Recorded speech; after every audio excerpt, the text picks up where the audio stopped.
Alors, Jacques Beau, merci beaucoup d'accorder cette interview à l'impertinent, juste quelques jours avant Noël. Donc, vous avez été informé le 12 décembre de sanctions contre vous de la part de l'Union européenne, donc qui sont tombées officiellement le 15 décembre. Ma première question, un peu basique, mais c'est de savoir comment vous allez. Écoutez, ça va bien, enfin, jusqu'à maintenant, ça va bien, disons ça comme ça. Bon, de toute façon, je suis pas de nature à me laisser abattre, donc on va survivre à ça. Euh, à vrai dire, le 12 décembre, il y avait un article de presse qui est paru dans un média américain qui disait que j'allais probablement être sur une liste. Et je ne l'ai vraiment su que le 15 décembre en réalité.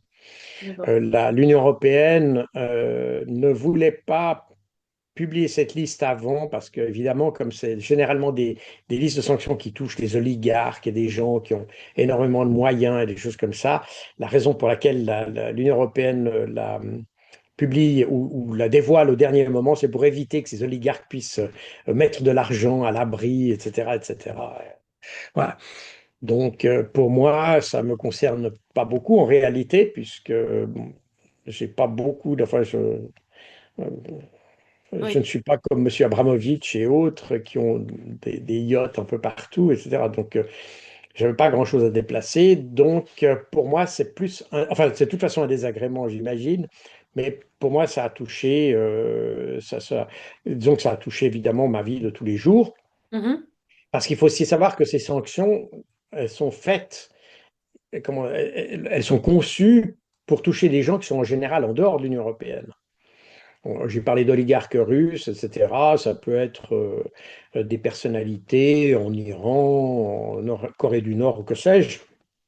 Ce sont des gens qui vivent en dehors de l'Union européenne. Par conséquent, si on gèle leurs avoirs de l'Union européenne, évidemment, ça doit les déranger un petit peu quand même, mais ils arrivent quand même à vivre une vie normale chez eux. Vous voyez. Mhm.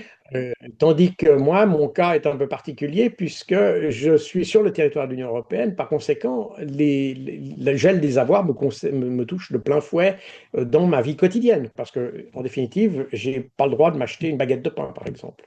Oui. Mais d'ailleurs, vous êtes aussi interdit de territoire dans l'Union européenne alors que vous y Je êtes. suis pas Comment ça? interdit de territoire. Enfin, Ah, oui, le libellé des sanctions dit que je n'ai pas le droit d'entrer sur le territoire de l'Union européenne. Mais là, c'est pour ça que je dis que c'est des sanctions qui sont faites pour les gens qui vivent à l'extérieur. Mais moi, je vis à l'intérieur des sanctions. Alors, du coup, pour moi, il y a une jurisprudence apparemment sur un cas semblable à ça. C'est-à-dire que je ne peux pas me déplacer dans l'Union européenne. C'est-à-dire que j'ai une interdiction de déplacement dans l'Union européenne. Donc, je peux rester dans le pays dans lequel je suis, la Belgique, mais je ne peux pas rejoindre la Suisse, par exemple. Il m'est interdit de franchir une frontière. oui, c'est ça, parce que la Suisse n'est pas dans l'Union européenne, donc Oh, ça n'a rien à voir avec ça. d'accord. Ça n'a rien à voir avec ça. Ça a à voir avec le fait que si je dois aller en Suisse, je dois traverser la frontière française, éventuellement la frontière luxembourgeoise. Et donc, voilà. Donc, je n'ai pas l'autorisation de franchir une frontière au sein de l'Union européenne. Par conséquent, je suis confiné à la Belgique. La Suisse, pour le paquet de sanctions qui concerne les guerres hybrides et des choses comme ça, la Suisse n'a pas repris ce paquet de sanctions. Donc, je ne suis pas euh, si j'étais en Suisse, par exemple, eh bien, je vivrais comme les oligarques en Russie, si vous voulez. C'est-à-dire Mhm. que mes avoirs ne seraient pas gelés en Suisse, je pourrais les utiliser tout à fait librement, je pourrais m'alimenter normalement, ou voilà, je pourrais vivre normalement en Suisse. Le problème, c'est qu'aujourd'hui, si vous voulez, je suis placé un peu dans la situation de choisir entre l'endroit où je vis et m'alimenter en Suisse. Voilà, c'est D'accord. un peu ça, si je peux simplifier les choses. Oui. Parce qu'ici, mes comptes étant bloqués, mes cartes comment, pour acheter les cartes qu'on utilise, ça, sont bloquées. Je ne peux pas retirer d'argent. Et vous pouvez même pas retirer de votre compte suisse alors, d'après ce que j'ai Alors, compris. de mon compte suisse, le problème est un peu plus complexe, c'est-à-dire que la Suisse ne me sanctionne pas, Mhm. mais l'argent qui est... Alors, maintenant, je simplifie un peu le propos, mais c'est finalement pas exactement comme ça que ça se passe. Mais si j'achète une baguette de pain avec ma carte suisse, c'est évidemment de l'argent qui vient de Suisse en Belgique. Or, entre la Suisse et la Belgique, c'est pas, il n'y a pas une ligne directe entre Zurich ou je sais pas où et Bruxelles. Ça passe par des banques de clearing. Hmm. Et ces banques de clearing, elles peuvent interdire le passage d'argent me concernant, tout simplement parce que dans ce cas-là, ça voudrait dire, parce qu'il est interdit de me mettre à disposition des ressources, du coup. Oui, oui, c'est ça. C'est-à-dire Donc, que même si j'étais, même admettons que quelqu'un de mon entourage ici en Belgique veuille par sympathie ou par compassion dire ah, tu n'as pas d'argent pour t'acheter à manger, tiens, je te donne 100 balles, eh bien, il pourrait être accusé de contourner les sanctions, de me mettre à disposition des ressources et donc d'être condamné pénalement. c'est pour ça qu'il ne servira à rien de lancer une cagnotte pour vous aider. J'imagine que ça a dû être Alors, oui et non, c'est-à-dire que ça sert de faire une cagnotte, mais hors du territoire de l'Union européenne, avec le caveat que s'il y a une cagnotte, elle sera utile, je pourrais finalement, par exemple, si je dois payer des avocats, et d'ailleurs les avocats le savent, hein, ils savent ça, c'est que euh, je ne peux pas payer puisque je n'ai pas accès à mes comptes. Par Hmm, conséquent, la cagnotte servira pour, à la fin de la procédure, de payer les avocats. Voilà, disons ça comme d'accord. ça. Donc Donc ça, il y a une bien cagnotte en sûr que trop? c'est utile, bien sûr que c'est utile, et c'est même relativement indispensable, parce que c'est des procédures qui peuvent être relativement longues et qui sont extrêmement coûteuses. D'accord. Parce qu'en plus de ça, la- les clients habituels de ces sanctions sont des oligarques euh, Ah ouais. qui, euh, qui vont retarder l'achat d'une équipe de football, vous voyez, pour faire ça. Alors, moi, j'ai pas d'équipe de football à acheter, et donc c'est pas le genre d'achat que je retarde. Enfin, du coup, D'accord. Mais ouais. vous avez connaissance d'une cagnotte qui existe ou alors il faudrait la... Enfin, j'imagine que vos soutiens... Alors, il y a beaucoup de gens qui en ont parlé, mais très franchement, je ne sais pas s'il y Vous a savez quelque pas chose qui est encore. déjà en place en Suisse, etc. Il y a des gens qui m'en ont parlé, mais D'accord. je ne sais Mais pas. concrètement, alors là maintenant, vous allez faire... donc vous pouvez plus acheter à manger. Je sais que vous avez dit déjà dans une interview avoir quelques réserves. Mais bon, ça va pas durer longtemps, j'imagine. Donc vous êtes... Comment? Non, c'est exactement ça. C'est maintenant, je vis sur ce que j'ai, mais effectivement, on va arriver à un moment où ça va devenir critique. Alors, Hmm, je ne sais pas. Alors, ce qui se passe, disons, concrètement, ce qui se passe, c'est que dans des situations comme ça, les avocats demandent ce qu'on appelle une dérogation humanitaire, hmm. qui permet de me permettre de, parce que j'ai des factures à payer, j'ai des choses comme ça, donc qui permettent de débloquer le compte pour certains montants par mois ou je sais pas quoi, de façon à ce que je puisse assurer ma subsistance, ma survie pendant la période. Mais ça dépend d'une décision administrative ici. Alors évidemment, le problème que j'ai concrètement, c'est qu'on tombe en période de vacances. Alors, évidemment, en plus, bon, chaque pays a ses pratiques, mais disons qu'il y a des pays où, dès qu'il y a un pont, on construit un aqueduc, quoi. Oui, effectivement. Tout à fait. Je suis en France en ce moment et puis je vois un peu ce que vous voulez dire. Mais donc concrètement, vous êtes inquiet pour les jours à venir alors? Écoutez, modérément, parce que pour l'instant, j'arrive à vivre, et puis voilà, donc on va essayer de trouver des solutions, et je pense qu'il y en aura, Hmm. mais disons que c'est une situation qui est très inconfortable parce que tant que les dérogations humanitaires n'ont pas été accordées, eh bien, effectivement, j'ai une espèce d'épée de Damoclès sur ma tête. Euh, voilà. Et donc, enfin, revenons un peu aux sanctions et puis aux raisons de ces sanctions. Le hasard de la vie veut que quelques semaines avant cette annonce de sanctions, vous vous rappelez, on avait déjà échangé sur ces accusations dont vous faites l'objet de connivence avec la Russie et vous aviez déjà expliqué que vous n'aviez aucun lien donc avec la Russie, que vous n'aviez jamais touché d'argent de la Russie, que vous alliez même jusqu'à refuser d'apparaître sur les médias russes pour qu'on justement qu'on évite de faire ces liens, de pouvoir vous accuser justement de ce dont on vous accuse maintenant.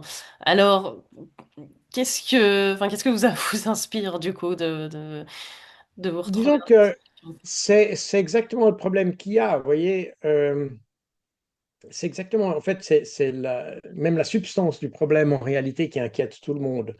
Parce que je donne des interviews en italien, en allemand, en anglais, en français bien sûr. Donc je suis connu sur plusieurs continents et Mm. suivi sur plusieurs continents par des gens qui, si vous regardez les commentaires, vous verrez les adjectifs qui arrivent le plus souvent, c'est équilibré, objectif, rationnel, etc., etc.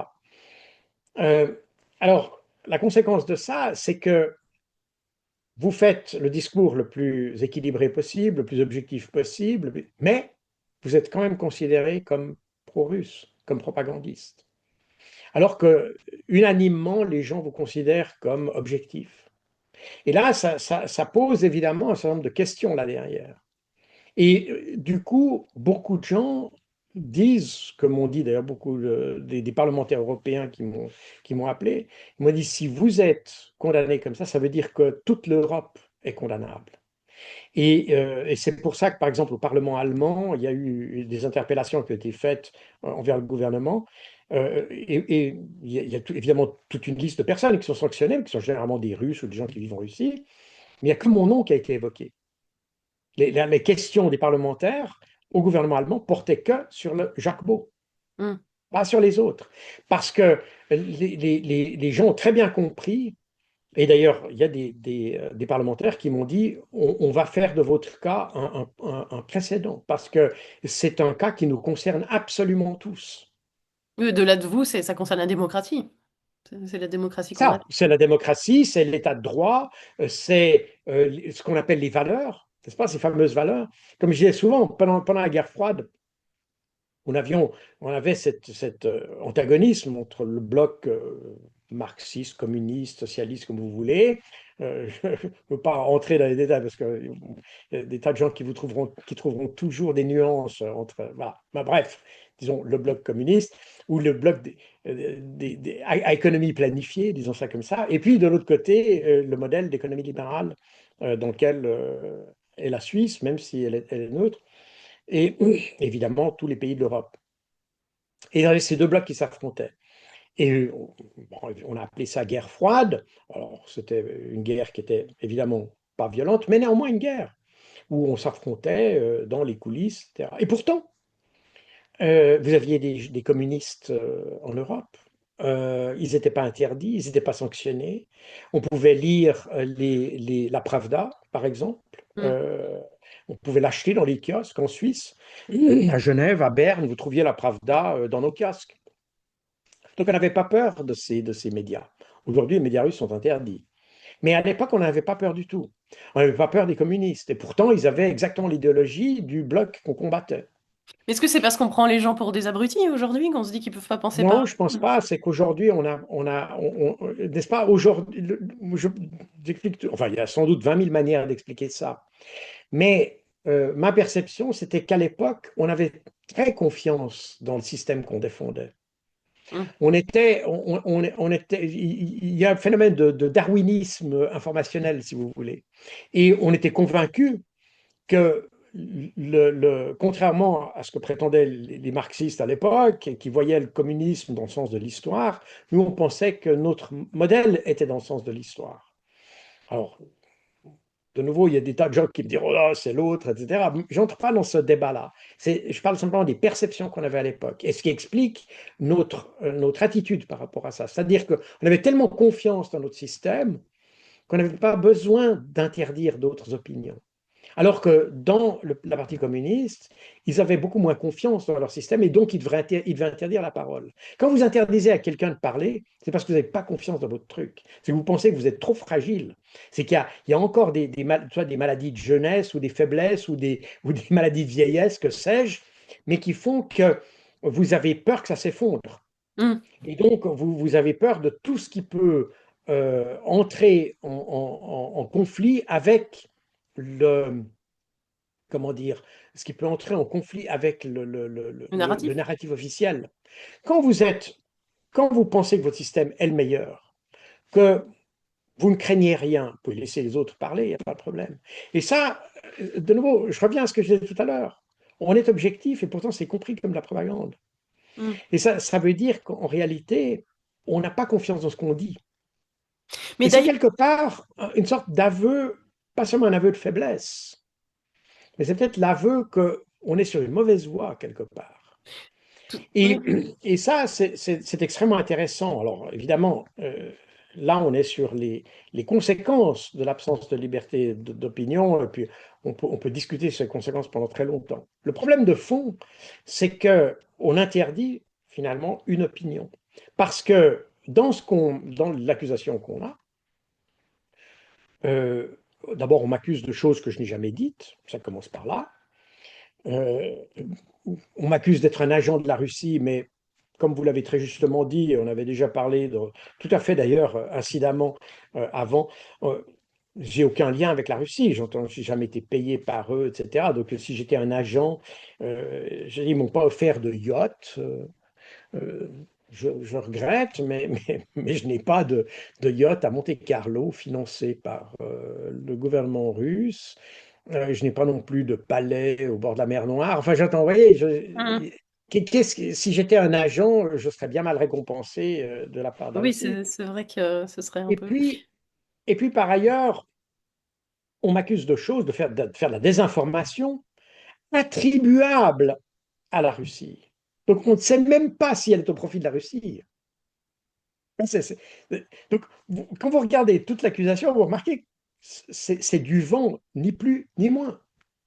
Mais Parce non qu'on ne seulement, sait même pas que c'est au profit de la Russie, c'est attribuable à la Russie. oui. Mais non seulement c'est du vent, mais j'ai l'impression que c'est aussi une magistrale démonstration de la dérive de l'Union européenne. Quelque part, elle se tire une balle dans le pied, non? En agissant comme ça. Alors, Parce que vous allez devenir un c'est martyr.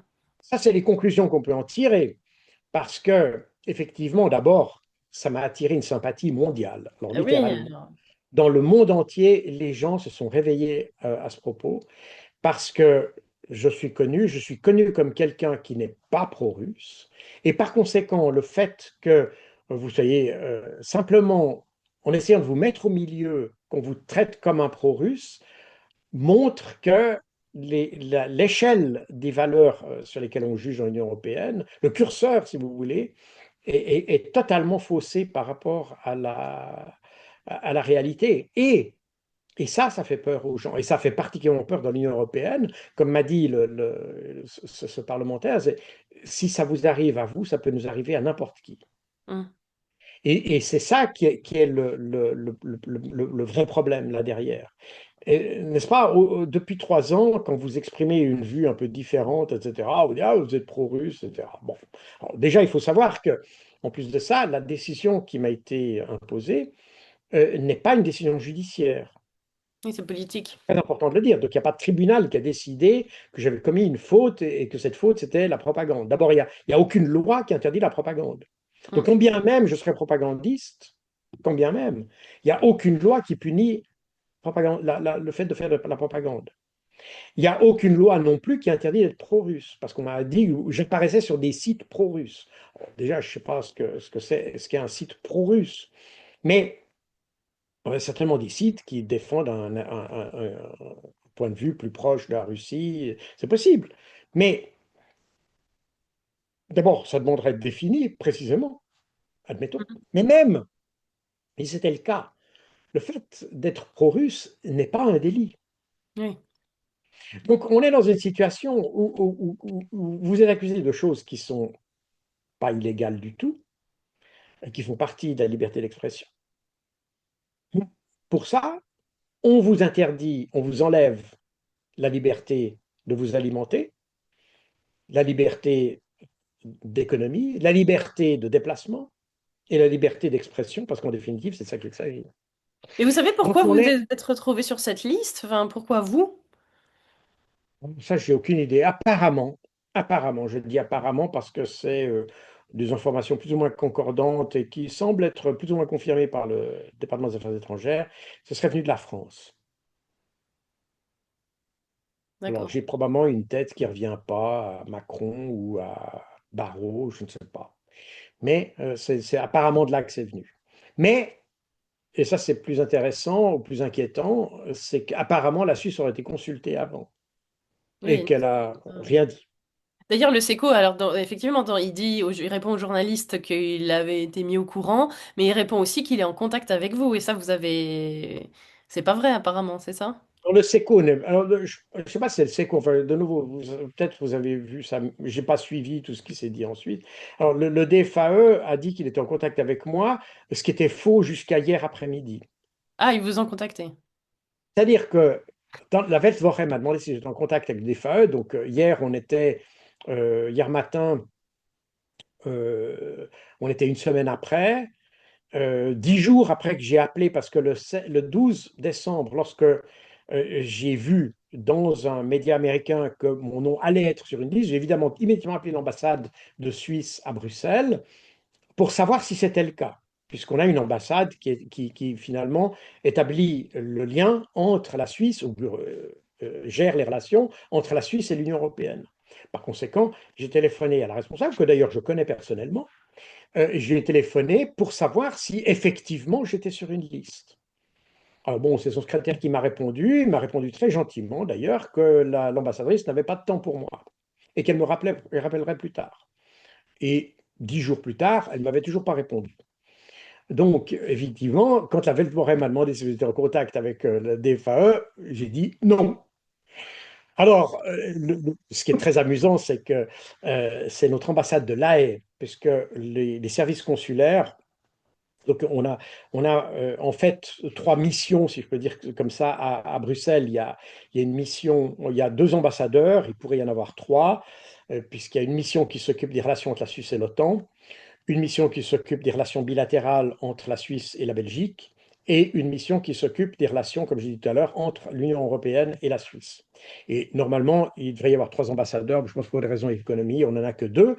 Un qui gère uniquement les affaires bilatéraux Suisse-Belgique et Suisse-OTAN. Et puis l'autre ambassadeur, ce qui est une ambassadrice, qui s'occupe des relations entre l'Union européenne et la Belgique. Et les affaires consulaires, c'est-à-dire tout ce qui concerne la protection des ressortissants, etc., pour le Benelux, est en réalité centralisé à La Haye. Et donc, hier, j'ai eu l'ambassadrice de La Haye qui m'a appelé. Il avait le Voré, manifestement. Je veux dire, ça m'a fait sourire parce que manifestement, elle répondait non pas parce qu'il y avait un souci du DFAE de prendre contact avec un citoyen, non, c'est pas du tout ça, mais c'est surtout le souci de se voir accusé dans la presse de ne pas avoir pris contact. Parce que là, ils se sont aperçus que, tiens, oui, effectivement, c'est quand même c'est un peu moche. On a un gars qui a appelé l'ambassade, on ne lui a pas répondu, et puis depuis, silence radio. Donc, l'ambassadrice, très gentille personne par ailleurs, hein, elle me téléphone et dit, ah voilà, je vous appelle, alors on est en contact. On Énorme. est en contact. J'ai dit oui, c'est très gentil, j'attendais votre téléphone depuis bien longtemps. Oui, oui, oui, mais comme ça, hein, on est en contact, vous êtes d'accord? Elle me l'a répété au moins 5 ou 6 fois, si pas 10 fois, qu'on était en contact. Parce que justement, j'avais dit à Benoît qu'on n'était pas en contact. Donc, si vous voulez, il s'agissait C'est un simplement de sketch. cocher la case contact avec Jacques Beau. Alors après, elle m'a dit, quand on a conclu le téléphone comme ça, elle m'a dit, alors vous voyez, on s'est intéressé, je vous ai appelé, hein, donc on est en contact. Pour vraiment faire être sûr, vous voyez, que l'expression être en contact est justifiée maintenant. Je veux dire, D'accord. c'était, c'était quelque part tellement enfantin que c'en était. J'ai souri, je lui ai dit, j'ai dit, Madame, vous faites beaucoup d'efforts, mais rassurez-vous, vous avez coché la case, est en contact avec Jacques Beau. D'accord. Mais donc ça a servi à rien d'autre, ce coup de fil? Elle vous a pas Ah apporté non, d'aide? rien, non, elle m'a quand même donné le Ah, lien avec la page de l'Union européenne où il y a les sanctions et ah voilà, donc, super. un truc Vous aviez déjà évidemment depuis 10 jours. que j'avais déjà depuis 10 jours et tout, donc voilà. C'était extrêmement utile. Mais enfin, maintenant, je sais que l'ambassade de La Haye consulte les mêmes pages web que moi avec 10 jours de retard. Ça, c'est voilà. Donc maintenant, je le sais. C'était, mais par exemple, elle m'a rien dit. la Suisse se préoccupe de vous, ou bien on s'intéresse à votre cas, rassurez-vous, on a le dossier en main, c'est machin qui s'en occupe, ou non, rien du tout de tout ça. C'était simplement pour dire, on est en contact, je vous appelle, vous voyez, on fait un effort, je vous appelle et vous êtes en contact. J'ai dit, parce qu'évidemment, j'attendais votre appel depuis 15 jours, 10 jours, pas de 15 jours, 10 jours. C'était le 22 et j'avais appelé le 12 décembre, donc ça faisait effectivement 10 jours. Elle m'a dit, oui, mais vous voyez, je vous appelle, on est en contact. Voilà. Donc, D'accord. le but, c'était effectivement ça, c'était de cocher la case, on est en contact, comme ça, je ne peux plus dire dans la presse qu'on n'est pas en contact, qu'ils ne sont pas en contact. Mais il n'y a Voilà, absolument aucune information qui m'est donnée, ouais, il y a aucun signe même qui s'intéresse vraiment à mon cas. J'entends, il y oui. a rigoureusement rien du tout. À part Et, ça, pas d'email, pas, n'est-ce pas? Et oui, évidemment pas avant, puisque avant, apparemment, ils ont été au courant que je serais susceptible d'être porté sur cette liste. Il n'y a même pas eu ce que personnellement j'aurais fait dans une situation comme ça, j'aurais appelé la personne, d'autant plus que je la connais, enfin je connais les deux ambassadeurs qui sont à Bruxelles en fait. Donc, ils auraient pu, un d'entre eux aurait pu m'appeler et dire, écoute, qu'est-ce qui se passe? Voilà ce que, on a l'information que tu risques d'être sur une liste. Qu'est-ce qu'on peut dire? Quelle est ta position là-dessus? mm, Est-ce que ça vaut la peine de faire quelque chose? Enfin, je sais pas, quelque chose comme ça. Même oui. autour d'un café. Enfin, j'entends, c'est pas obligé d'en faire une affaire extrêmement officielle, mais ça aurait pu être fait officiellement. Rien, rien du tout. Pas d'email, pas de SMS, pas de texte, pas d'appel, rien. Donc, voilà. Et d'ailleurs, depuis, même les gens de Bruxelles ne m'ont même pas contacté. Donc là, il y a eu le petit cocher la case de Le par contact. l'ambassade de la. c'est- C'était. Il y avait un petit côté touchant là-dedans parce que Ouais, vous êtes bien, bien magnanime. oui, il y a un petit côté touchant parce que ça montre le brave écolier qui veut montrer il a bien fait. Alors, voilà, il fait Oui, son homework, n'est-ce pas? Voilà, je vous oui. appelle, c'était le point 3. Désolé, on a loupé le point 1, le point 2, mais le point 3, contactez Mais Jacques. Voilà, ça on a fait. Voilà. que vous en dit vos avocats? Est-ce que vous allez pouvoir vous défendre, réfuter, Et il faut, de attaquer? nouveau, le problème, c'est que comme ce n'est pas une décision judiciaire, donc, j'ai eu absolument aucune occasion de me défendre en amont de la décision. C'est pas quand vous êtes accusé de quelque chose, par exemple, vous êtes accusé d'avoir assassiné quelqu'un ou trompé quelqu'un, enfin, peu importe quoi, vous allez dans un tribunal, on vous présente les faits, vous avez le droit d'exprimer votre position là-dessus, vous avez le droit de vous défendre, vous avez le droit de présenter vos arguments, et puis, une fois que tout le monde a tout ça, tout le monde a toutes les informations, eh bien, on prend une décision, et puis vous avez la sanction qui tombe, et puis vous êtes accusé pour ça ou ça, etc. Vous êtes, pardon, condamné à ça ou ça. Ici, ce n'est pas du tout le cas. Oui. Ici, vous avez, j'ai pas eu la possibilité de me défendre, j'ai pas été informé avant, je savais même pas que j'étais accusé, à vrai dire. Donc, j'avais pas la possibilité de me défendre. Il n'y a eu aucune possibilité pour moi de faire valoir mon point de vue avant que la décision soit prise. Donc, tout d'un coup, il y a la sanction qui vient. Alors maintenant, je dois me battre pour faire lever la sanction, si vous voulez. Mais c'est possible, alors vous Mais allez pouvoir le faire. disons que ça peut se faire, mais de nouveau, on n'est pas dans un tribunal, on n'est pas du tout dans le cadre d'un tribunal comme on les voit au cinéma ou ailleurs, on est vraiment dans quelque chose d'autre. Et maintenant, il faut tout simplement essayer de convaincre un tribunal que la décision du Conseil européen est injustifiée, injuste, etc. Donc, si vous voulez, vous devez finalement détricoter quelque chose qui a été monté contre vous. Oui, c'est la version de la preuve de l'innocence. Enfin, je veux dire, Alors, en plus, il y a ça, il y a le droit, il y a effectivement l'innocence comment jusqu'à dire, la preuve du contraire, mais là, c'est le contraire, en fait. exactement, La version de preuve de. Oui. ouais, maintenant le nom, le terme m'échappe, mais effectivement, vous êtes considéré comme coupable, il n'y a pas de présomption d'innocence, voilà, c'est ça. Il n'y a Mm. aucune présomption d'innocence, vous êtes condamné, bang, voilà, ça y est, fini, terminé. Et puis, bien entendu, je ne sais pas quel pays, apparemment ce serait la France qui aurait présenté mon nom sur une liste qui était présentée au Conseil européen. Alors, vous comprenez que je pense qu'il y a beaucoup de ministres des Affaires étrangères qui ne me connaissent pas du tout. Jacques Beau, ça veut rien dire pour eux, donc ils voient une liste avec un certain nombre de noms. Je suis le 57e, la 57e entité de cette liste. Je ne sais plus combien il y en a au total. Enfin, je n'ai même pas regardé à vrai dire combien il y en avait au total. Donc, probablement que les ministres ont admis qu'il y avait une bonne raison pour que quelqu'un soit sur cette liste. Et donc, ils ont accepté la liste sans rechigner. Mais je ne pense pas que les gens se sont posés la question en amont de savoir, tiens, pourquoi ce mec est sur la liste, qui c'est, est-ce que c'est justifié? Enfin, je pense que personne n'a fait ce travail-là. Un pays, probablement la France, comme j'ai dit tout à l'heure, est arrivé là-dessus, et puis tous les autres ont pris la liste telle qu'elle, et puis au point 26 de l'ordre du jour, c'est l'approbation de la liste. Les gens Oui. disent, oui, oui, on approuve, et puis terminé.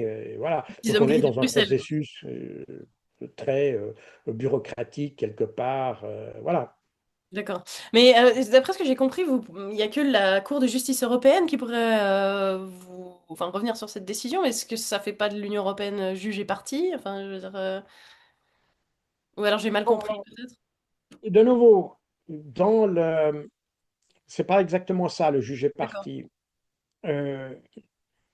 Donc quand on parle d'état de droit, dans un état démocratique, on parle d'état de droit, qui est finalement le socle sur lequel, ou les piliers sur lesquels repose la démocratie.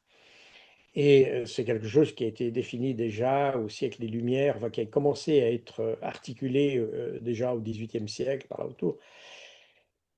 C'est les trois piliers, c'est-à-dire vous avez le pouvoir législatif, le Parlement, qui établit les lois, qui les discute et qui les établit. Vous avez l'exécutif, les gouvernements, qui appliquent les lois. Et vous avez le judiciaire qui, lui, juge l'application correcte des lois. Hmm. Et ces trois pouvoirs sont normalement séparés. C'est tout le problème, tout ce qu'on appelle la séparation des pouvoirs, qui fait qu'il y a chaque pilier est indépendant des deux autres et en quelque sorte surveille les deux autres.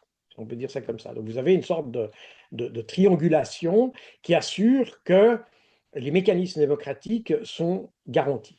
Voilà. Hmm. Dans le cas qui me concerne, on a donc, si vous voulez, le gouvernement de l'Union européenne, on peut dire ça comme ça, et qui est représenté en l'occurrence par le Conseil européen, qui établit les sanctions, c'est lui qui définit le texte des sanctions, donc il joue le rôle du législatif, ce n'est pas le Parlement européen qui fait ça, c'est l'exécutif qui établit les sanctions et qui établit la liste des gens qui sont sanctionnés, donc qui applique les sanctions. Donc là, on a déjà un, comment, un mélange entre le législatif et l'exécutif. Ouais, Mais ouais, justement, c'est pour ça que je le me... législatif n'intervient pas du tout dans ce processus. Hmm. Donc, si vous voulez, dans un État démocratique où l'État de droit est respecté, alors il se trouve, comme je l'ai dit peut-être tout à l'heure, je ne sais pas, parce que je me répète avec beaucoup d'interviews que j'ai eues aujourd'hui, mais je suis un expert en État de droit des Nations Unies, donc c'est un domaine que je connais un tout petit peu. Euh, Dans un État de droit, dans un État démocratique normal, vous auriez le législatif, par exemple le Parlement européen, qui établit les sanctions. Donc les règles selon lesquelles on est soumis aux sanctions, le libellé des sanctions, ce que les sanctions contiennent dans leur substance pour qu'elles constituent une sanction. Et ça, c'est le Parlement qui les définit. Ensuite, vous avez le judiciaire qui, lui, reçoit des plaintes, des noms, etc., qui examine les gens qui sont susceptibles d'être soumis à ces sanctions. Et puis, une fois qu'on a jugé que les gens sont sanctionnables, alors l'exécutif, c'est-à-dire le Conseil européen, décide de valider l'application de sanctions aux personnes X et Y, etc. Ça, ce serait le processus dans un État normal, démocratique, si vous voulez. Donc ici, on est dans une situation où on est le Conseil européen est jugé partie, c'est-à-dire que c'est lui qui définit les sanctions et c'est lui qui définit qui est dans les sanctions. Et la partie judiciaire, entre guillemets, parce que c'est évidemment pas le judiciaire comme on a dans nos cantons en Suisse, Hmm. etc. Mais néanmoins, le judiciaire n'intervient pas du tout dans cette décision. Donc c'est une décision qui est arbitraire, qui vient des gouvernements de l'Union et qui est effectivement totalement arbitraire. J'entends, voilà. Oui, mais qu'on ne peut pas, je veux dire, sur le plan juridique, il n'y a pas moyen de d'attaquer cette décision. C'est-à-dire que vous pouvez attaquer juridiquement en essayant d'expliquer que c'est injuste. Hmm. Et alors à ce moment-là, le tribunal va dire, ah ben c'est pas juste. Voilà. Et puis, l'exécutif, il peut décider, oui ou non, de retirer la personne de la liste. Et est-ce que, alors bon, ça c'est peut-être un peu un détail, mais comme on en a parlé pas mal, c'est-à-dire que, par exemple, enfin, est-ce que vous n'allez pas pouvoir recevoir de royalties du coup de la part de votre éditeur? Tout ça c'est fini. Enfin, vous avez plus du tout aucune source de revenus. Il n'y a plus de source de revenus, mais ça veut dire, de nouveau, mes biens ne sont pas confisqués. Je veux dire par là, si je reçois par exemple de l'argent pour mes livres, bah, c'est mon éditeur qui va les stocker quelque part et puis ça viendra, D'accord. ça sera payé plus tard. Donc voilà, c'est tout simplement Ok, ça. ouais. C'est le même principe que pour les avocats. Hmm. Je ne peux pas les payer tout de suite, donc ça ils le savent. Et puis le temps venu, lorsque la sanction sera levée, eh bien je pourrai les rétribuer. D'accord. Voilà. Est-ce qu'il y a un espoir d'aller jusqu'à la Cour européenne des droits de l'homme ou je sais pas, de mettre en place ce C'est un genre. processus qui est totalement différent. Ce sont D'accord. des processus distincts parce que la Cour européenne des droits de l'homme est liée au Conseil de l'Europe, mais pas à l'Union européenne. Donc même si j'obtenais gain de cause auprès de la Cour européenne des droits de l'homme, elle pourrait prendre un jugement en disant Monsieur Beau a été, les droits de Monsieur Beau ont été bafoués, etc., etc. Et cetera. Et puis ils peuvent envoyer ce jugement à l'Union européenne. Ben, l'Union européenne dira cause toujours tu m'intéresses. On Hmm. n'a rien à voir avec ça. C'est exactement comme si vous êtes condamné pour vol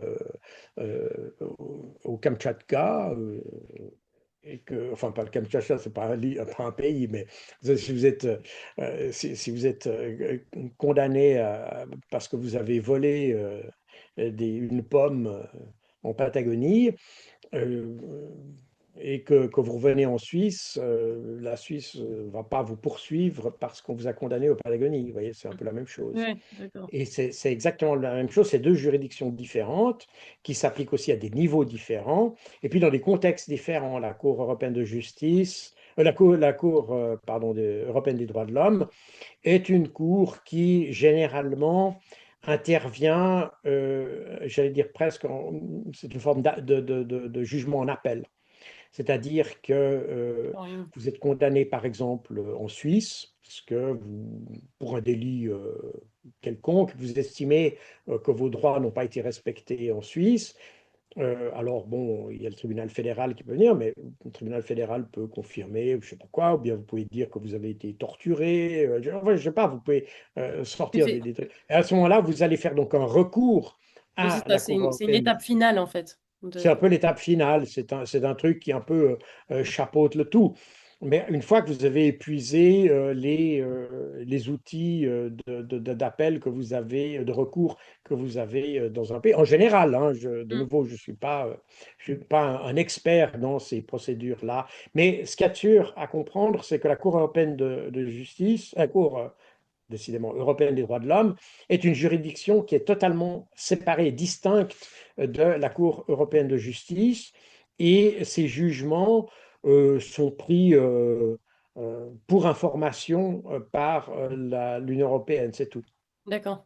Et est-ce que vous êtes surpris par la réaction de la Suisse en tant qu'entité, on va dire, de enfin, de son corps diplomatique, de son corps politique et de son corps médiatique vis-à-vis de ce qui vous Le corps arrive? médiatique, je ne suis pas vraiment étonné parce que euh, on trouve une dérive depuis très longtemps dans les médias suisses. D'ailleurs, la preuve est que les gens ne les suivent plus, hein.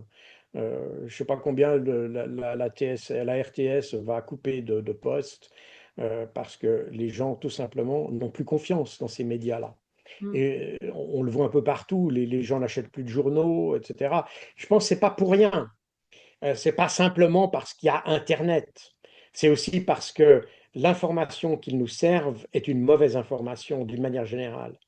Et en réalité, mes livres sont pas pour ou contre la Russie. Si mes livres sont contre quelque chose, ils sont contre la mauvaise information qu'on a.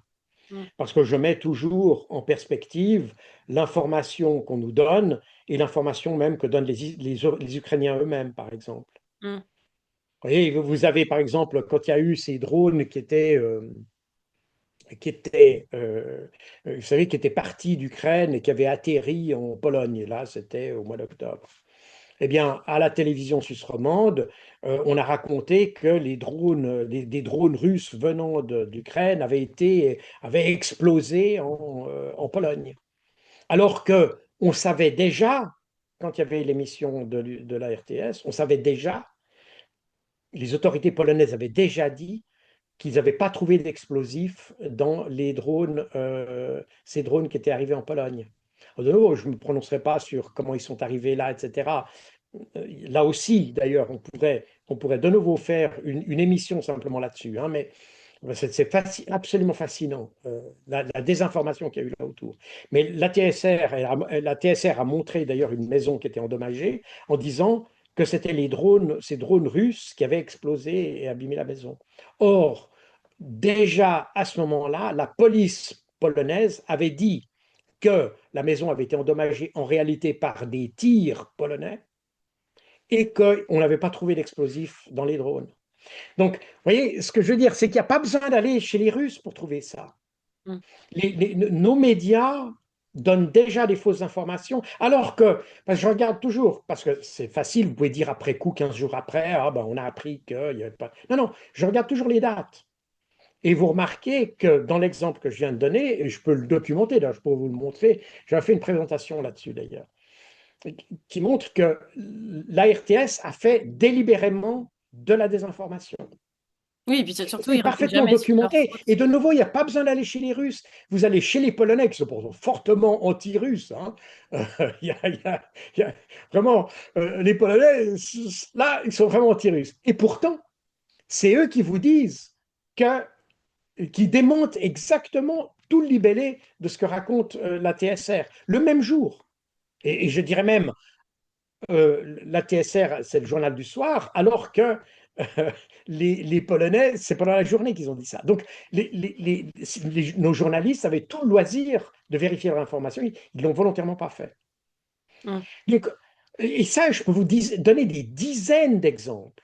D'ailleurs, un jour, je vais faire un exemple, et je prends très souvent la RTS d'ailleurs, parce que c'est tellement caricatural que c'est quelquefois à rire, littéralement. Et le problème là derrière, c'est que évidemment, quand vous arrivez puis vous dites, ben non, les drones n'ont pas explosé, eux, au lieu de dire, ah oui, c'est les Polonais qui ont dit ça, non, non, ils vous disent, ah ben vous êtes pro-russe. Mm. Et du coup, on est exactement dans cette dynamique-là. Par conséquent, le paysage, la réaction du monde médiatique suisse m'a absolument pas étonné. Mais Il pour le... était tout à fait évident qu'ils allaient retomber dans ce narratif-là. Mais je peux vous dire qu'il y a des dizaines de cas. D'une certaine manière, je ne sais pas dans quelle mesure c'est punissable par la loi, parce que on est vraiment dans le cas de désinformation. Et je vais même plus loin, parce que la Suisse a également signé le traité de 1966 sur la question des opinions, etc. Et il y a un article de loi qui interdit de faire la propagande en faveur de la guerre. Donc on est avec des médias qui font la propagande en faveur de la guerre en réalité. Mm. Et, Et ça, c'est pas et ça, punissable par l'Union européenne, par contre. pardon? Ça, c'est pas punissable par l'Union européenne.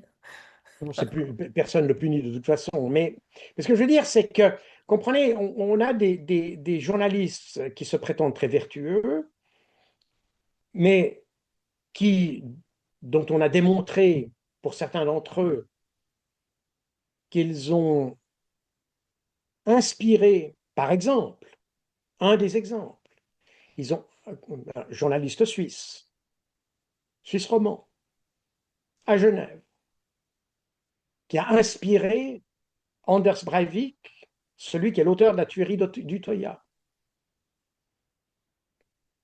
terroriste d'extrême droite, Mm. inspiré par un journaliste très vertueux qui vous parlera, qui vous dira, Monsieur Beau est pro-russe. Comprenez? Moi, fondamentalement, vous pouvez faire ce que vous voulez, mais alors à partir du moment où vous jouez le moralisateur, alors il faut vraiment être impeccable. Hmm. Et là, on a des journalistes qui sont très loin d'être impeccables, très très loin d'être impeccables. Et c'est là où les choses commencent à aller mal. Est-ce que, bon, c'est pour ça que vous leur avez pas répondu, parce que ils ont très peu parlé de votre affaire, mais à chaque fois, ils ont précisé que vous avez contacté, que vous aviez refusé de répondre. Et je sais que ça, c'est Alors quelque non, chose. j'ai pas refusé de répondre. Alors ça, de nouveau, vous voyez, la télévision sur commande, ou la radio peut-être, enfin la RTS. Quelqu'un de la RTS m'a appelé. C'était peut-être probablement lundi, probablement le jour ou peut-être le lendemain. Bref, peu importe. C'était en tout cas au tout début, Mhm. peu après que les sanctions aient été annoncées officiellement. Et c'est une dame qui m'a appelé aux environs de midi à peu près. Or, il se trouve que j'étais dans un magasin à ce moment-là et que j'étais en train d'acheter quelque chose. Et donc, elle m'a appelé, puis j'ai dit, écoutez, j'ai pas le temps maintenant. Elle m'a pas rappelé. Ouais. Et plus tard, elle a dit que j'avais refusé de répondre. Ah, donc vous lui Enfin, avez dit, rappelez-moi, et elle n'a pas rappelé. j'ai dit, écoutez, je sais pas si je vais dire rappelez-moi, mais j'ai dit quelque chose, j'ai pas le temps maintenant parce que je suis occupé à autre chose. J'entends pas, c'est tout. D'accord. J'ai pas dit, écoutez, circulez, il n'y a rien à voir, je vous parlerai pas. J'ai pas du tout dit ça. J'ai dit, désolé, je suis occupé. Probablement que je dis, rappelez-moi plus tard. Ou que je ne peux pas le certifier maintenant parce que D'accord. c'est pas quelque chose auquel j'ai fait attention. Mais j'ai pas refusé. Je sais que j'ai pas refusé de répondre. J'ai simplement dit que j'étais pas en état de répondre à ce moment-là. Mais pour elle, c'est un refus terminé. Voilà. Et on est exactement dans ces situations-là. Vous comprenez? C'est des gens qui finalement en définitive, recréer une réalité. Recréer une réalité, c'est techniquement parlant, c'est ce qu'on appelle du conspirationnisme. Mais et sur le plan diplomatique ou même politique, j'ai envie de dire, on a vu tourner des images de Beat Jans à qui un journaliste a posé la question, une question vous concernant, et puis il a pris ça avec légèreté. Il a dit il n'en avait pas parlé au Conseil fédéral. Est-ce que vous êtes surpris de l'attitude de la Suisse, ne serait-ce que le fait qu'elle ait été au courant, qu'elle vous ait pas prévenu, que là elle a pas l'air de décider de trop se bouger pour essayer de vous aider. Enfin, vous qui avez donné votre vie entre guillemets à ce pays. Est-ce que vous avez été surpris de voir... Je ne sais pas ce qui peut encore me surprendre, à vrai dire. Mais poser la question, c'est y répondre. Vous voyez, j'ai, je suis un soldat de milice, enfin, en l'occurrence colonel de milice. Donc, je suis quelqu'un qui suit, comme n'importe quel citoyen suisse, qui a fait l'armée. Il se trouve que j'ai utilisé mes fonctions au service des Nations Unies pour essayer de résoudre des conflits et puis d'être dans des zones de crise. J'ai connu des zones de crise un peu partout, surtout en Afrique, dans des zones de conflit où j'ai dû faire des arbitrages avec des tribus, des groupes armés, etc., des groupes rebelles, bref. Quand j'ai fait ça, alors, je l'ai fait naturellement pour les Nations Unies, puisque c'était lui qui me le demandait, mais j'ai fait ça comme représentant de la Suisse. Je n'ai pas fait ça comme représentant de Monsieur X ou Monsieur Y, ou Monsieur UDC, ou Monsieur Parti Socialiste, ou Monsieur, etc. Comprenez?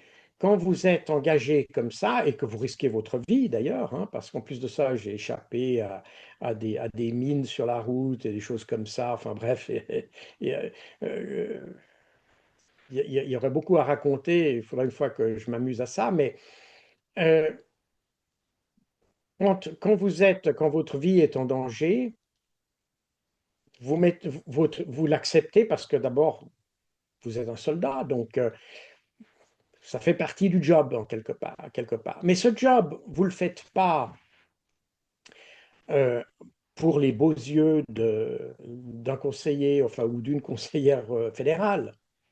Vous le faites pour votre pays dans son ensemble, qu'il soit à gauche, qu'il soit à droite, qu'il soit au centre, qu'il ait la couleur que vous voulez, vous ne regardez pas ça. Vous faites ça pour le pays.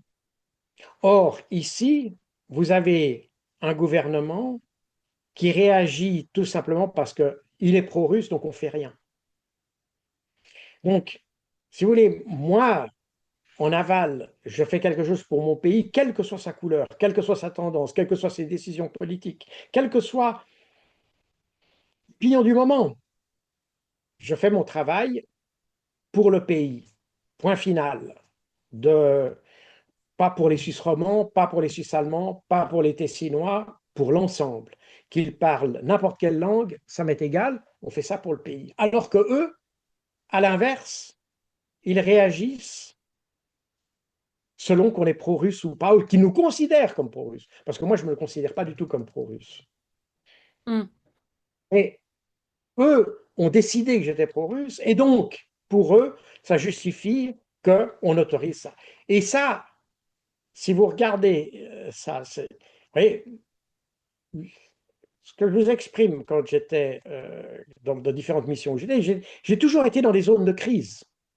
Et Oui. souvent seul d'ailleurs. C'est pas comme quand vous allez au Kosovo, vous faites une mission au Kosovo, vous êtes dans une caserne, il y a près de 200 soldats suisses qui sont là, des Allemands, des Autrichiens. Bref, vous êtes dans un contexte, tout ça est fortifié, tout. Vous avez une vie de caserne presque normale. J'ai eu d'une part le privilège, mais aussi la fascination d'être engagé dans des missions. Très souvent, j'étais seul. Quand j'allais négocier avec des tribus, ben, j'avais un de mes collaborateurs qui venait avec moi. On nous largue avec un hélicoptère, puis on dit on repasse dans une semaine. Et entre-temps, c'est vous qui vous démerdez avec les groupes armés qui sont là. Hmm. Vous n'avez pas de radio. Enfin, vous avez une radio, mais dans un pays comme le Soudan, elle ne porte pas parce que les distances sont trop grandes. Il n'y a pas de téléphone portable, évidemment. Donc, vous êtes livré à vous-même. Si vous arrive quelque chose, on le saura une semaine plus tard. Donc tout ça, bon, alors vous acceptez, il n'y a pas de problème, moi je ne me plains pas du tout, c'est fascinant à part ça, c'est une expérience personnelle absolument extraordinaire. Donc je ne vais pas me plaindre, au contraire, je dois dire, j'ai eu beaucoup de chance de pouvoir avoir des missions comme ça où finalement on nous fait confiance, on vous dit voilà, il y a un problème, bon, vous êtes le seul à pouvoir le résoudre, allez-y. Une Voilà, sacrée on vous largue responsabilité. quelque part dans la jungle et puis vous revenez une semaine plus tard, on vient vous récupérer. Voilà. Et ça, c'est absolument fascinant, j'entends, comme mission, parce que euh, c'est votre savoir-faire, votre diplomatie, vos talents de médiateur, etc. Vous devez parlementer avec différentes tribus, vous passez par... j'entends, voilà, on est dans des situations absolument fascinantes. Mais quand vous faites ça, vous savez pas si la semaine suivante, ils vont vous récupérer en un seul morceau, vous comprenez?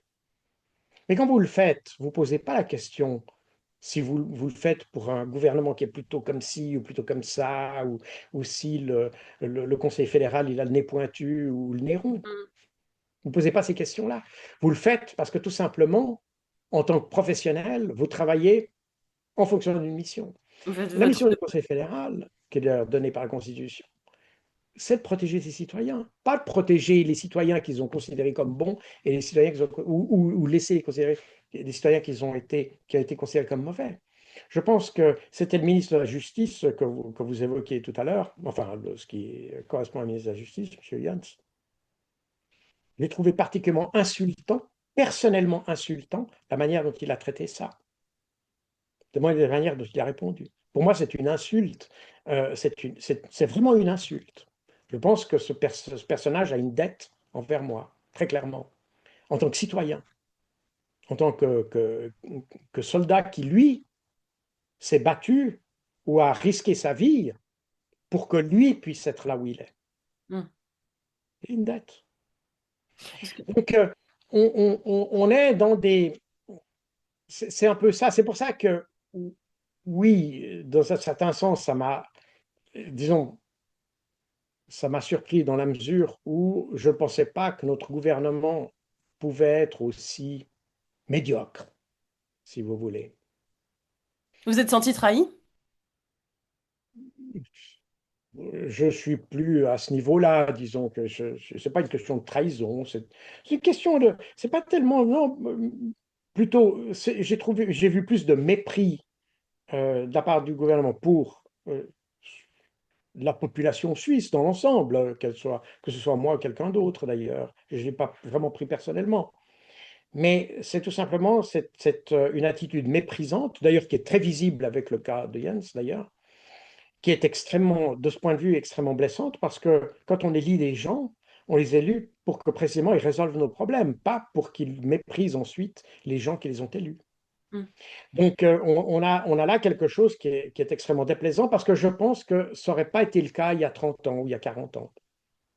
On avait des gens qui avaient un sens de l'État, qui avaient le sens d'être des hommes d'État ou des femmes d'État, qui avaient une responsabilité vis-à-vis de leurs citoyens. Parce qu'en définitive, ces gens ne sont pas des rois, vous comprenez, ils n'ont pas leur pouvoir d'autorité divine, c'est le peuple qui leur donne le pouvoir. Et c'est particulièrement vrai en Suisse, où d'ailleurs le peuple est appelé le souverain. C'est le Mm. peuple qui les... Donc ces gens sont mes employés en réalité. Mm. Donc, Très bien. Ça, vous voyez, j'entends, dans la si on pratique, regarde les choses, si on regarde les choses dans le bon sens, quand le roi est d'essence divine, Louis XVI, etc. Donc, lui, il a son pouvoir de Dieu. Alors, évidemment, du coup, il peut avoir le dédain qui arrive de celui qui a son pouvoir issu de Dieu. Dans nos systèmes démocratiques, le pouvoir des gouvernements est donné par le peuple, par le biais de l'élection, etc., etc. Donc, on devrait s'attendre normalement à ce que les politiciens aient un plus grand respect des citoyens dont ils sont redevables en réalité. Parce que c'est nous qui les payons mm. aussi, en plus de ça. Donc, il y a effectivement la relation qu'on a, de nouveau, on a toujours, on voit la pyramide comme ça, on a l'impression qu'il y a quelqu'un au-dessus de la pyramide, quelqu'un en bas, mais dans la réalité, c'est bien le peuple qui leur donne le pouvoir et non pas l'inverse.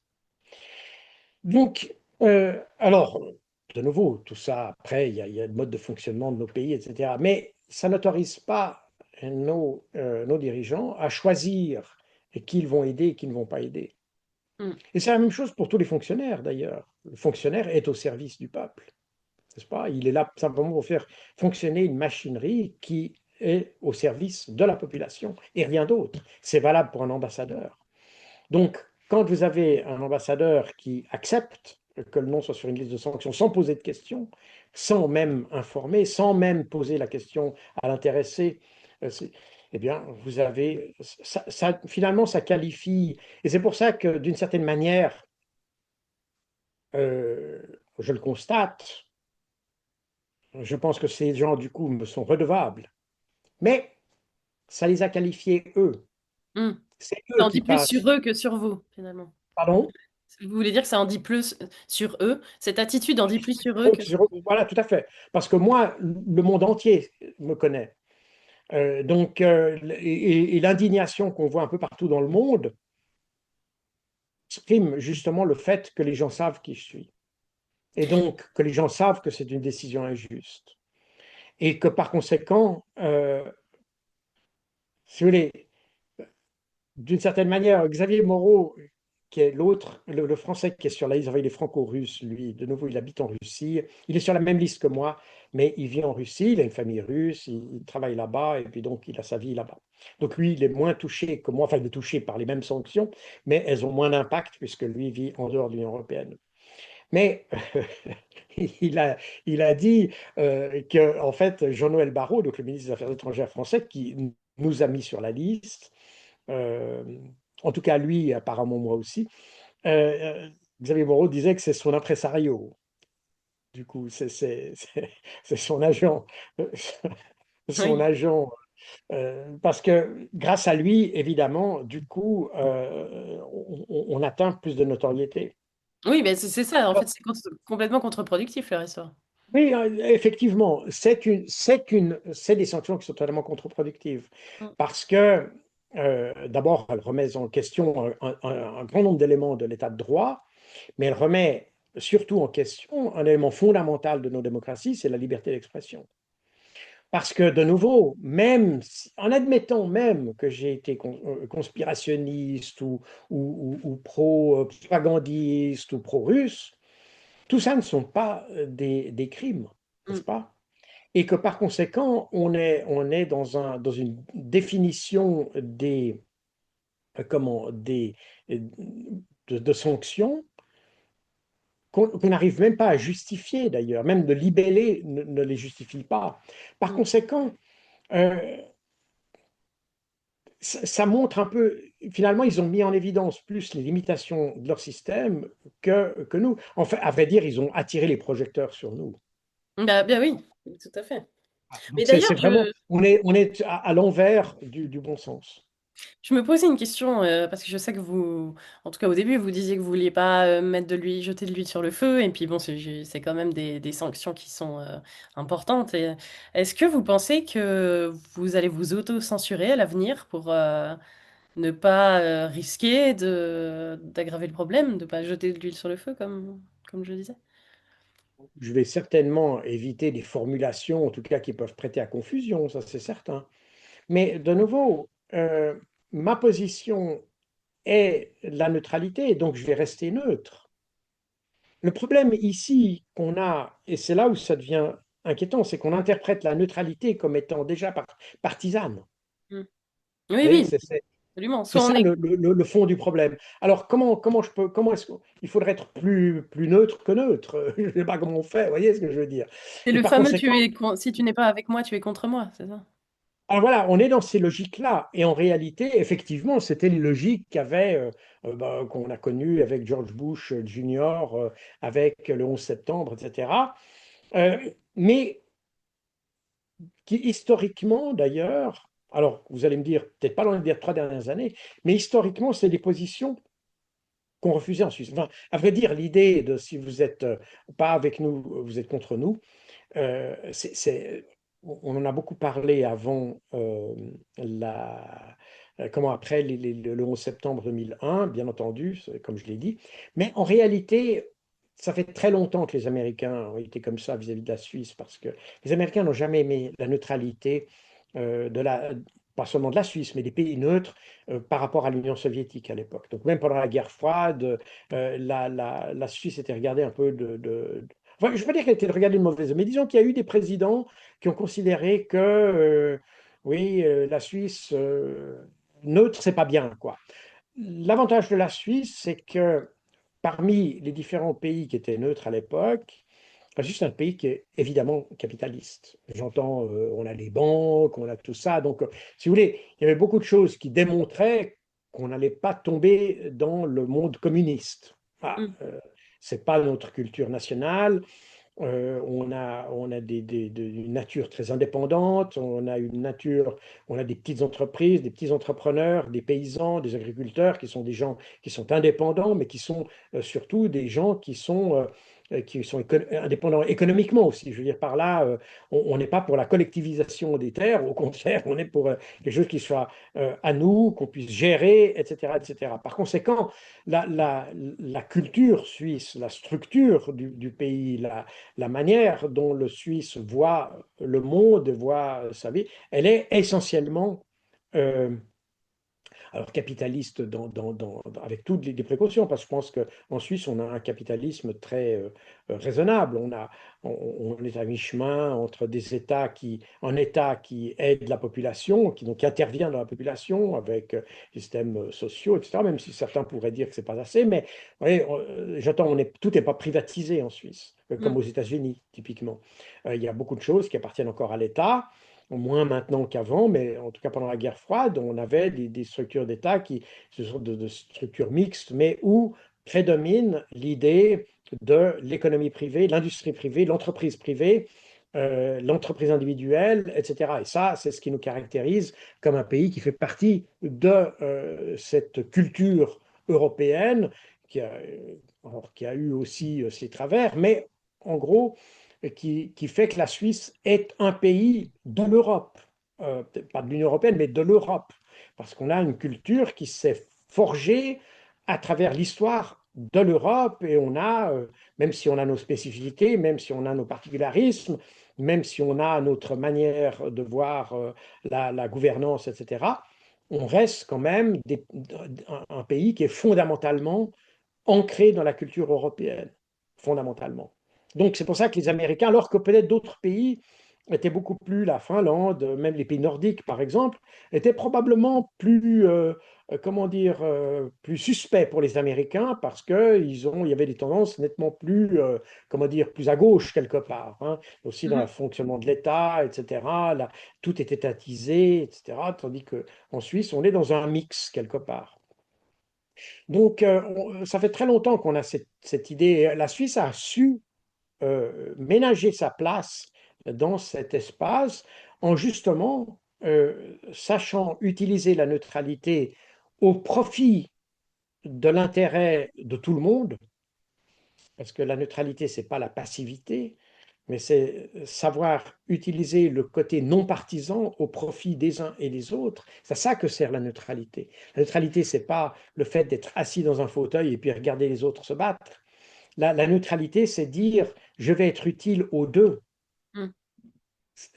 Si on pouvait, et d'ailleurs, si vous lisez les textes euh, qui ont établi notre neutralité en 1815, et puis d'ailleurs les analyses qui ont été faites par la CIA dans les années 50, lorsqu'ils sont penchés sur le modèle de neutralité suisse qui devait être appliqué à l'Autriche, vous voyez ces analyses et les Américains ont très bien compris à ce moment-là que la neutralité suisse, ce n'était pas nécessairement le fait de rien vouloir faire, c'est pas le fait de se placer en retrait, c'est le fait de se placer davantage. Celui qui est neutre, il a la possibilité d'être un arbitre quelque part. D'agir pour le bien C'est commun. d'ailleurs, pardon?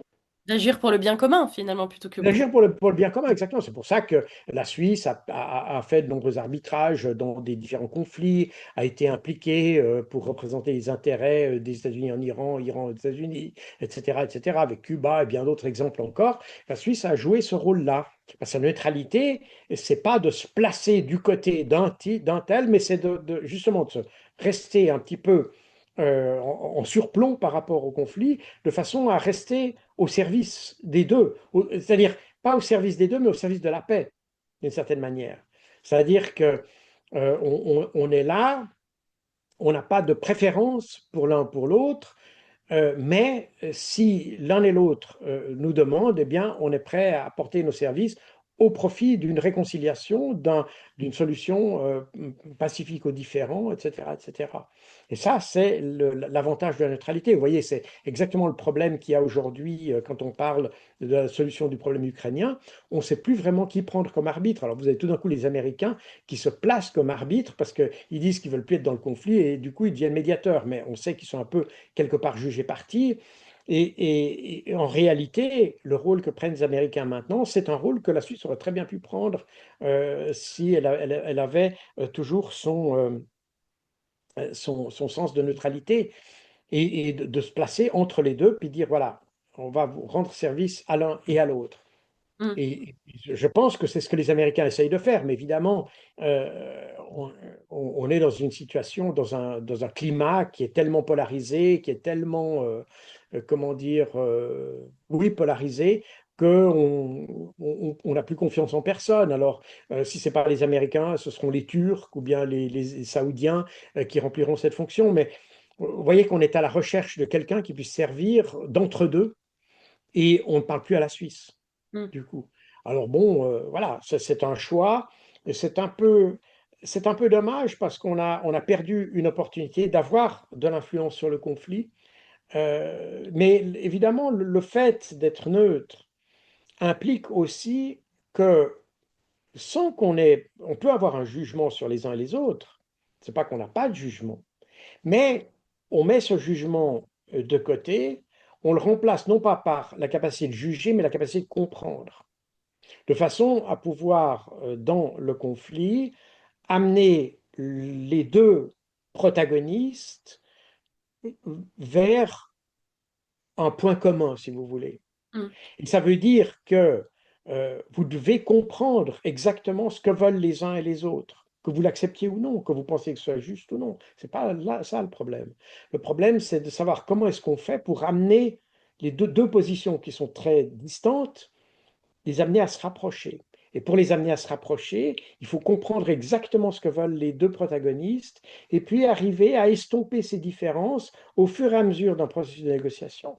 Et on l'a vu, prenez l'exemple des négociations qu'il y a eu pour le Vietnam ou pour la guerre d'Algérie, c'est des processus qui peuvent prendre des mois, voire des années. On n'est pas sur des... Alors évidemment, vous avez maintenant, aujourd'hui, vous avez Donald Trump avec ses grands sabots qui arrivent et qui vous pose une solution sur la table et puis maintenant vous la prenez ou vous mettez des sanctions. C'est pas comme ça qu'on fait la paix. C'est Mm. jamais comme ça qu'on fait une paix durable. On arrive comme ça à faire peut-être un cessez-le-feu, mais on n'arrive pas à faire la paix. Et la paix, elle, se fait par un travail approfondi pour ramener les deux parties pour les amener à se rapprocher. Mais ça veut dire que quand vous faites ça, vous devez aussi faire abstraction de vos jugements. Vous ne pouvez pas arriver à dire, vous êtes un connard, maintenant faites ce que je vous dis. Ça ne va Mm. pas. Vous devez avoir une attitude plus ouverte par rapport à, même si ce n'est pas celui que vous aimez, c'est pas tellement le propos. Je ne sais pas si quand la Suisse a fait la médiation entre Cubains et Américains ou entre Iraniens et Américains, on a probablement dû faire abstraction de nos jugements sur les ayatollahs iraniens ou des choses comme ça.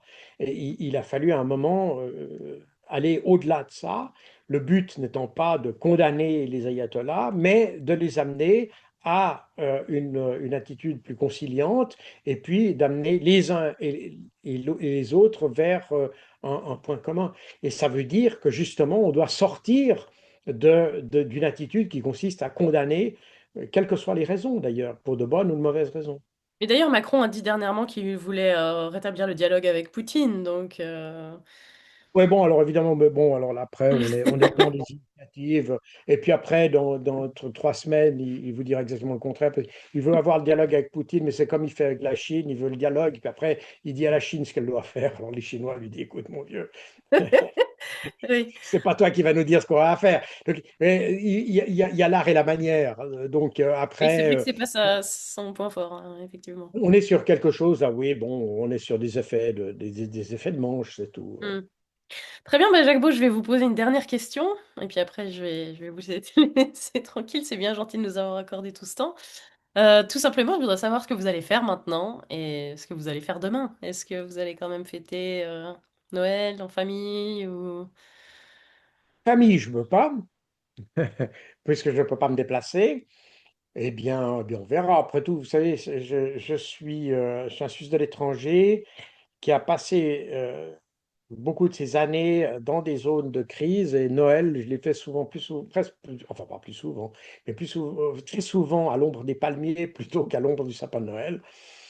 Et puis, dans des pays où on ne fête pas Noël, et par conséquent, j'ai l'habitude de ça et ça fait partie un petit peu, c'est un petit peu partie mon choix de vie. Donc, on va vivre avec et puis voilà, on D'accord. a la peau dure et puis on vivra comme ça. Vous gardez le moral. On essaye. Oui. Très bien, merci beaucoup. Merci à vous. Je vais juste éteindre l'enregistrement.